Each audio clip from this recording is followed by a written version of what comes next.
Dedicated to Eastern and Southern Kentucky, this is WYMT Mountain News Weekend Edition. Good evening, I'm Keaton Hall.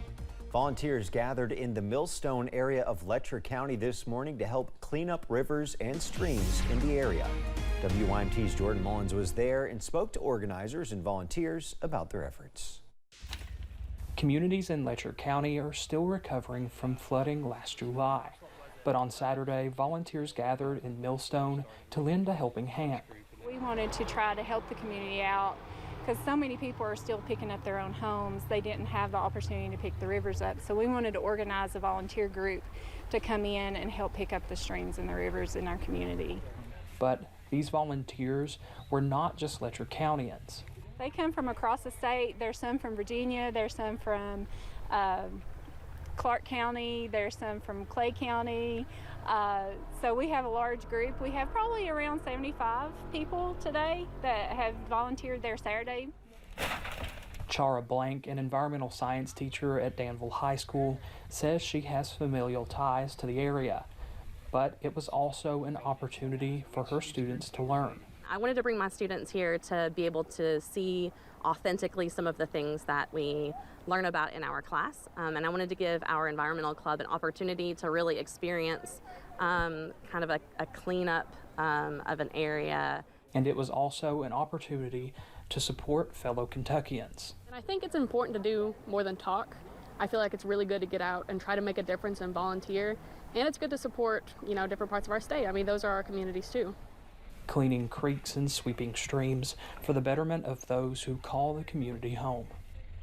In Letcher County, Jordan Mullins, WYMT Mountain News.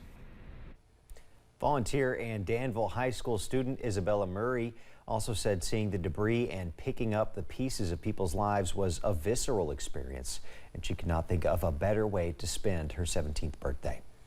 A Knott County couple is pleading for help as the bridge connecting their home to the highway was destroyed in the July flood.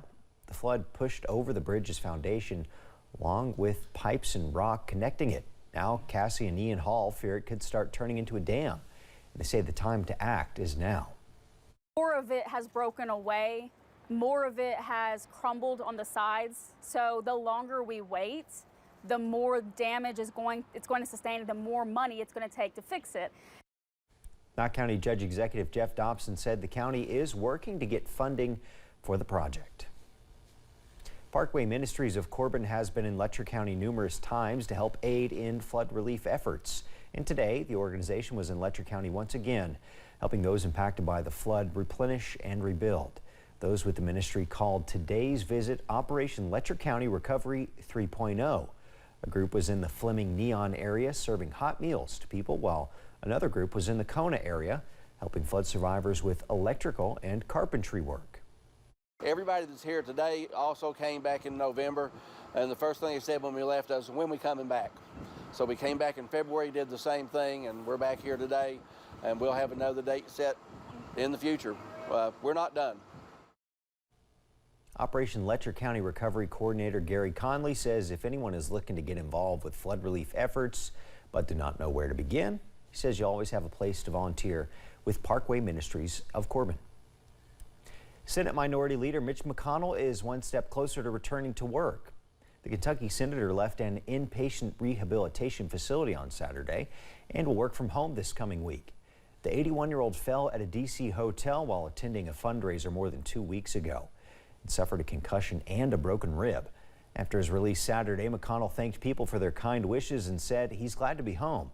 Sources tell CNN it's unlikely McConnell will return to the Senate before members leave for their 2-week recess on April 1st. A powerful tornado killed close to 24 people in Mississippi and 1 person in Alabama. The tornado touched down in Rolling Fork in western Mississippi Friday night and kept going to other towns across the region. The National Weather Service says it apparently remained on the ground for more than an hour. Mississippi Governor Tate Reeves declared a state of emergency in all counties hit by the deadly weather. Like sound like a train was just like coming through the house, and you could just hear the trees just crackling and the debris just smacking up against the house, and it was crazy. President Biden and the First Lady issued a statement saying they're praying for the loved ones of victims. The president also says he spoke to the FEMA administrator who has deployed emergency response resources and personnel to Mississippi. Tens of thousands of customers there are still without power. People also without power in Alabama and Tennessee. And it was a busy weather day across the Bluegrass, as well as rounds of strong to severe storms made their way through Friday afternoon, well into Saturday afternoon. As of this afternoon, gusts knock out power to about 22,000 customers here in Kentucky. That number has now dropped to around 11,000, but there are still hundreds of outages in a few counties in our area, including Estill, Owsley, Floyd, and Lawrence. The popular Dance Blue fundraiser is returning today. The University of Kentucky is hosting its annual 24-hour dance marathon. The marathon is to help raise money for the Kentucky Children's Hospital. Students participating in the event shared why being there means so much. To see how Dance Blue and how not just the money we raise, but the time we invest in them positively impacts them and gives them hope during a really, really hard time of their lives. It makes all the work worth it, and it's why we did. That's why I'm here today. Dance Blue kicked off tonight at 8 p.m. and it's going to go all night into tomorrow until 8 p.m. tomorrow. A bill to support firefighters is in danger of dying after it was withdrawn from the Senate this week.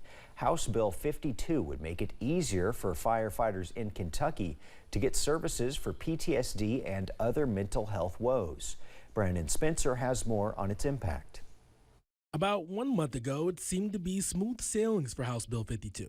Legislative Director for Kentucky Professional Firefighters Brian O'Neill said the bill passed unanimously in the House floor and was expected to do the same in the Senate until it didn't. Was sent over to the Senate. It was assigned to a committee, but was never able to be called in a committee. So at that point, it kind of sits. So it still needs a reading. It still needs to pass a committee and go through 3 readings. House Bill 52 expands on a bill that was passed 2 years ago, ensuring firefighters get the treatment they need and makes it easier for them to get a diagnosis for their mental struggles. If it doesn't pass, the impacts can be detrimental. There are some firefighters right now receiving benefits that will drop off and lose that if we don't get this passed. O'Neill says the cost for this bill has already been funded, so all there's left to do is to prove to the Senate how important this bill truly is. So we will have some conversations with senators over the weekend. We will also be speaking with senators Monday and Tuesday, trying to set this up to make sure that we can either get it attached to another bill that can make through, or that it can get the readings necessary on Wednesday and Thursday to make it through. Firefighters say they're the helpers, not the takers in society, and the stigma behind mental health makes it hard for firefighters to get the help that they need. So O'Neill wants to ensure the financial aspect will lighten the load. And knowing that that hurdle is removed with this bill, knowing that you won't have to worry about the financial resources that could be impacted by seeking this help, that's a huge burden that's taken off. O'Neill says that right now they're hearing mixed responses on the bill's chances, but he's remaining optimistic that they will get it passed.